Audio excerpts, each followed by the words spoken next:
Tom,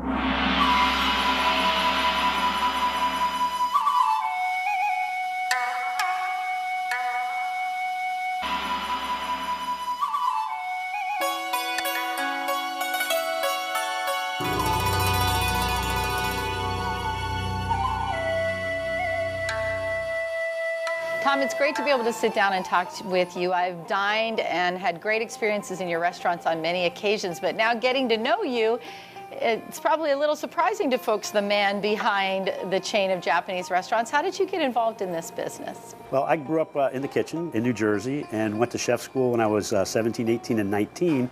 So I guess I was an executive chef around 24 years old, and I ate sushi for the first time in Washington, D.C., fell in love with sushi, and after about a year or so, I decided I wanted to make it part of my repertoire. So I moved to Tokyo and studied sushi for 2 years. Oh, that's amazing. And you speak Japanese, too. I do. I had to learn to speak Japanese. Actually, it was a little more difficult to learn Japanese than it was to actually learn the sushi, because I already had kitchen skills, but in order to be a sushi chef and work the counter, which was what I wanted to do, I had to be able to speak and converse with the Japanese customers and take their orders and explain to them, you know, what's a guy like me doing behind the sushi counter? So what brought you from Tokyo to Hawaii to get started in this industry here at our state? The company I worked for in Japan was Gyotaku, and they hired me there because they wanted to expand into the American market, and originally they intended for me to work for them in California. They opened a restaurant in Waikiki and asked me to come and help open that restaurant back in 1986, and what started off as a 1 month excursion turned into forever. So I've been in Hawaii now for 27 years. They say you don't choose Hawaii, Hawaii chooses you, That's right? Yeah, absolutely. I don't regret it at all. I love being here. So from there, you made the leap to approach your employer to ask him if you could buy a restaurant here? Is that what happened next? Well, after, I guess about 17 or 18 years, Gyotaku ran into financial difficulty in Japan and was going to divest all of its, American restaurants. And so my partner, Tony, and I, who both worked for Gyotaku, decided that we would make an offer on the Pearl City restaurant and buy the restaurant that we had managed for so many years. And so we were pretty well trained and ready to go, but it was a little nerve-wracking, going from employee to employer. When people ask you about Gyotaku and they've never been here before, what do you tell them to expect when they come to dine here? A combination of authentic Japanese cuisine with some local fusion, recipes in there. We have natto chos, crab cake lettuce wraps, some things like that. In addition to traditional, sushi, I think tempura is what we're probably most known for. We serve more of tempura than anything else on our menu. And those natto chos, do people really eat those? Oh, absolutely. we also serve them without natto. We call those poke chos. So and for those who haven't experienced it, it's fermented soybeans. That's right. It has a very distinct flavor. That's right. That's an acquired taste, and I'm trying. It is. It's. I think natto to Japan is like cheeses to France. Oh. And if you travel to Japan, you'll find out that there are regional nattos. It's a fermented product with mold in it, but it's really, really, tasty from my perspective, anyways.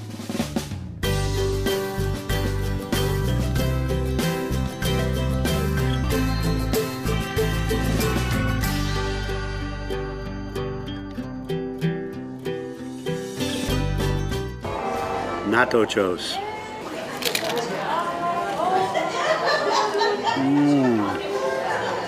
So good. And then some of the other menu items you're pretty excited about. Oh, well, our miso yaki butterfish, everything is available with tempura. I like a lot of our sushi rolls. And poke bowls may have somehow gotten started around the time that your first menu came out. That's right. Tony and I were dining in the Suehiro restaurant before we had bought it and scoping it out to see if we wanted to purchase that restaurant. And they served an assorted poke in a little bowl. I asked for a bowl of rice and I dumped the poke on top of it and started eating it at the restaurant in 2001. And Tony looked across the table and said, we have to put that on the menu. And we did, and it's been really popular. And now Pokeball seem to be popping up everywhere. All over the place. Yeah, exactly. So I'd like to think that I could take credit for starting Pokeball in Hawaii. We'll have to investigate that. Right. What are your plans for the future? More restaurants, and open to different ideas and different concepts as well. So we'd like to take our restaurant management expertise and expand into other markets. One of the things that I really enjoy about your restaurants is that they're very family friendly. In fact, you have quite a bit for the kids to do at the table to keep them occupied. Is that part of your philosophy? Absolutely. Actually, I started Kids Eat Free when my children were, I think, 2 and 5, if I'm not mistaken. And Tony and I joked around back then that we were grooming our customers for the future back then. But now, 20-something years later, we actually have, young couples coming in with their children, and they're talking about how they, used to come to Kids Eat Free on Mondays and Tuesday nights as well. So what started off as a kind of a wishful thinking turned out to be reality for us. As hard as you work just as hard as being a good member and citizen of the community around you too. Why do you think it's important to be involved in the community in those ways?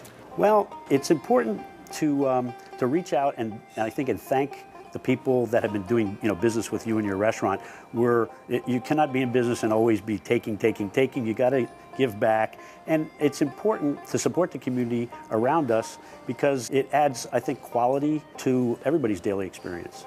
What is the name of Gyotaku? What does that represent? Tony kind of did a little play on kanji, if you will, and he took the taku kanji out and replaced it with a taku kanji that means table. So if you read it, if you hear the word, a Japanese person would hear the word, they would think Gyotaku fish print, but when they read it, they think fish on the table, which is kind of what we do here, serving sushi and sashimi and fish on the table. Very clever. Yeah. So tell me about the name of your company and what that represents. REI Food Service. The R stands for Restaurant of Choice, our commitment to our customers. The E stands for Employer of Choice, our commitment to our employees who help make all of this happen. We couldn't do it without them. And I stands for Investment of Choice. And we use the term investor very loosely. It refers to our employees' families who make an investment by having their family members work with us, and our stakeholders like our bankers and our financial organizations, as well as our vendors and the community at large. If decisions or situations that we're trying to solve don't satisfy all those needs, then we usually don't move forward. It's got to be a win-win-win situation for us to move forward, and that's how we make our decisions and run our organization. If there is someone watching today who's considering opening a restaurant or becoming a young entrepreneur, what is your advice to them? Experience. The restaurant business is very unforgiving. It's a very people-oriented business on the customer side and on the employee side, and you're dealing with a very perishable product, so you really have to know your stuff. Profitability in restaurants in Hawaii is significantly lower than the average restaurant on the mainland, but people still need to eat, and dining out is increasing on a regular basis. People are eating out more and more. There's still a business to do here. It's a little more challenging to make a profit, but it's possible. So my recommendation is practice with OPM. Other people's money. So great advice. That's what I did. I was able to work with other companies, and over the years I really learned how to do it, but it wasn't it was somebody else's business, not my own. When I felt confident enough to make my own investment, I knew that I was ready. What do you think drives good service in your restaurants? Commitment to excellence, I think. If you have a true interest in your guest, then you'll be able to deliver good service. It's just about caring.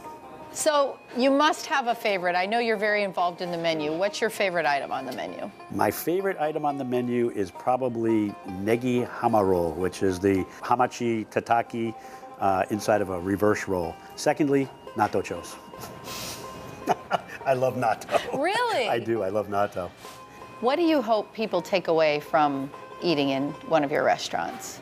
Well, we want people to come and enjoy themselves, to forget about what's going on in the outside world and just focus on themselves, their family or the friends that they're dining with, and to enjoy the food and to have a really nice event or experience, and to leave, sated in their stomach and as well as emotionally, and that's our goal.